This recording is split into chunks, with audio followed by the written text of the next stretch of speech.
శ్రీ శ్రీ తిరుపతి గంగమ్మ దేవస్థానం BC colony Ganta ఊర్లో దాదాపు మన గంగమ్మ గుడి 20 ఏళ్ళు దాటుతుంది. ఈ 20 ఏళ్ళ ఎన్నుడు లేనంత ఈ సంవత్సరము చాలా అద్భుతంగా చాలా విధిగా కూడా గంగ పండుగ చేయినాము. ఈ గంగ పండుగ సక్సెస్ అయిన దానికి కారణం కూడా మా కమిటీ సభ్యులందరూ కట్టుగలుపుగా నిలబడి మన గంటా ఊరు మంచి స్థాయికి తేవాలనేసి కూడా అందరూ ప్రతి ఒక్కరు మా కమిటీ సభ్యులు చాలా కష్టపడినారు. చాలా కష్టపడి దాదాపు 1 సంవత్సరంగా మేము కష్టపడినాం. గంగ పండుగ అంటే మనకి పేరు పోవాలన్న ఒక దీనికి ప్రతి ఒక్కరు మన కమిటీ సభ్యులు అందరూ కష్టపడినాము. దీనికి ప్రతి ఒక్కరు సహకరించినారు. మనకి ఇన్ని ఏళ్ళకి ఈ సంవత్సరం మనకి గంగ పండుగకి దాదాపు మా కమిటీ సభ్యుల తరపు నుంచి ఉండికి తరపు నుంచి మన గ్రామస్తుల తరపు నుంచి 9,08,55,000 రూపాయలు మనకి ఉండి డబ్బుల నుంచి మనకి మొత్తం మన గంగమ్మ సొత్తు మన గంగమ్మ డబ్బులు మాత్రము మనకి ఈ సంవత్సరం గంగ జాతరకి కలెక్షన్ వచ్చింది మాత్రము 8,55,000 రూపాయలు. ఈరోజు మన చీర కూడా ఏలం పాడినాము. ఎప్పుడు ఏ రోజు కానీ ఎన్ని ఏళ్ళు కూడా ఎప్పుడు పోలేదు. ఈ సంవత్సరము 70,500 రూపాయలకు అమ్మవారి చీర ఏలం కూడా పోయింది. ఈ సంవత్సరం మా అమ్మవారికి ఆదాయము 9,25,500 రూపాయలు. అంటే మన గంటా ఊరు గంగ పండుగ అంటే చరిత్రలో హైయెస్ట్ అంటే ఇది ఉంటుంది. ఇది 9,25,500 రూపాయలు మా కమిటీ సభ్యులందరూ కట్టుగలుపుగా 1 సంవత్సరంగా మనం కష్టపడి ఈ అమ్మవారిని ప్రపంచం దాటి ఊరు దాటి మనం ఎత్తుకోపోయినాం కాబట్టి ఇంత వచ్చింది. మేము ఇట్లే ప్రతి ఒక్క సంవత్సరం ఇట్లే కష్టపడి మేము కమిటీ తరపున ఈ గంగ పండుగ చేరినాం కాబట్టి మాకు ఇంత డొనేషన్ కూడా వచ్చింది, ఇంత ఆదాయం కూడా వచ్చింది. ప్రతి ఒక్క సంవత్సరం ఇట్లే కట్టుగలుపుగా మేము చేస్తాము.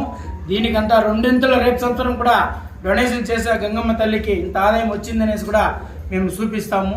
ఈ అవకాశం ఇచ్చిన మా కమిటీ సభ్యులకి మా మీడియా సోదరులకి అందరికీ ధన్యవాదాలు మా కమిటీ తరఫున చేసుకుంటాను.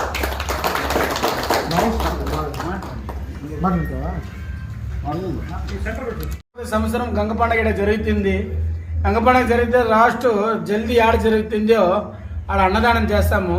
కానీ ఈడ మనకి మనకి కష్టపడి దాదాపు డ్రమ్స్ వాళ్ళు కోలాట వాళ్ళు అందరూ వస్తారు. లాస్ట్ 11-12 గంటలు అవుతుంది. కానీ ఈ సంవత్సరం మా గంగమ్మ తల్లి అటువంటి ఎవరికి కానీ ఇబ్బంది పెట్టలే. ఏమంటే మనం ఈడ స్టార్ట్ చేసినాము, లాస్ట్ ఎండింగ్ వరకు ప్రతి ఒక్కరు వాళ్ళ ఇంట్లో కాడ నుంచి అన్నదానం కానీ ఇంకా అంబలి కానీ వాళ్ళ అయిన ప్రసాదం ప్రతి ఒక్క ఇంట్లో కాడ కడుపు నిందుగా తినేసి చాలా సంతోషంగా వచ్చినారు. అందుకే మా గ్రామస్తులకి మా కమిటీ తరపున రుణపడి ఉంటామని కూడా చెప్తాము. ఏమంటే ఆ గంగమ్మ తల్లి అందరికీ అవకాశం ఇచ్చింది. మాకు చాలా సంతోషంగా ఉంది. మాకు కావాల్సింది అదే, కడుపు నిండుగా అన్నం పెడితే చాలు తల్లి తరపున. మేము కష్టపడేది దానికే. కానీ ఈ సంవత్సరం చాలా సంతోషం అయిపోయింది, చాలా ఆనందం కూడా అయిపోయింది. మేము నైట్ పగలు కష్టపోయినా మాకు ఆ కష్టం అంతా పూడ్చింది ఆ రోజు జల్దీ రోజు. ఆ గంగమ్మ తల్లి కూడా చాలా ఆనందంగా చాలా సంతోషంగా వచ్చింది. ఏమంటే ప్రతి ఒక్కరు కడుపు నిండుగా వస్తూ ఉన్నారు. లాస్ట్లో అన్నం పెడతారో లేదు తెలియదు, విలేజ్ కాబట్టి అక్కడ హోటల్ ఉండదు. లాస్ట్ ఎండ్ మళ్ళీ రావాలంటే మళ్ళీ గంట ఊరు వచ్చి టౌన్కి పోవాలా. అలాంటి చోటి ఊరికి రాకుండా కడుపు నిండుగా ఆ తల్లి భోజనం దావంటే అన్నం పెట్టినారు, మజ్జిగలు ఇచ్చినారు, నీళ్ళు తెచ్చి ఇచ్చినారు, జ్యూస్ ఇచ్చినారు. ఒక మనిషి అయితే దాదాపు 20 కేసులు జ్యూస్ కూడా పంచినారు. అందరికీ గ్రామస్తులకి అందరికీ మా కమిటీ తరఫున ధన్యవాదాలు తెలుపుకుంటున్నాము. ప్రతి ఒక్క సంవత్సరం మా కమిటీ తరఫున ఈ గంగ పండుగ ఇంకా ఎక్కువగా చేసి గంటా ఊరు గంగమ్మ జాతర అంటే చరిత్రలో నిలిచిపోయే రకంగా మేము ఉండే వరకు కష్టపడి ఆ తల్లిని ముందు స్థాయిలో ఎత్తుకొని పోయి ఆయమ్మకు మంచి పేరు తెచ్చిస్తామని కూడా మా కమిటీ తరఫున కోరుతున్నాం. శ్రీ తిరుపతి గంగమ్మ దేవాలయ కమిటీ మెంబర్లకి, అలాగే మా కాలనీ ప్రజలకి, అలాగే పొలంలో చుట్టుపక్కల పరిసరాల ప్రజలందరికీ పేరున నమస్కారం తెలుపుకుంటాం. ఎందుకంటే ఈ పండక్కి పొలంనేరు నుంచి చుట్టుపక్కల అన్ని గ్రామాలు, మన పొలంనేరు రూరల్ మనం అందరూ ప్రతి ఒక్క గ్రామం నుంచి ప్రతి ఒక్క వీధి నుంచి ఈ గంగమ్మ జాతరకి తండోపతండాలుగా జనాలు వచ్చారు.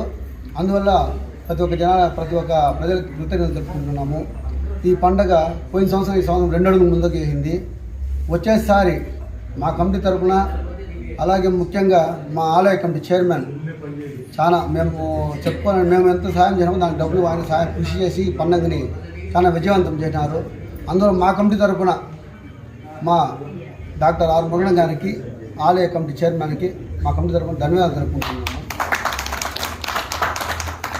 కొంచెం చిన్న సన్మానం ఉంటుంది, కొంచెం సన్మానం కూడా ఉంటుంది, సన్మానం ఉంటుంది కొంచెంసేపట్లో. దయచేసి అది ఖచ్చితంగా చరిత్రలో నిలిచిపోవాలని మా కమిటీ తరఫున కోరుకుంటూ ఈ అవకాశం ఇచ్చిన మా గుడి పెద్దలకి అలాగే మా కమిటీ మెంబర్లకి పేరు అవసరం, ముఖ్యంగా మా సోషల్ మీడియా ఈ పండుగకి చాలా కష్టపడినారు, ముఖ్యంగా వాళ్ళకి కూడా ధన్యవాదాలు.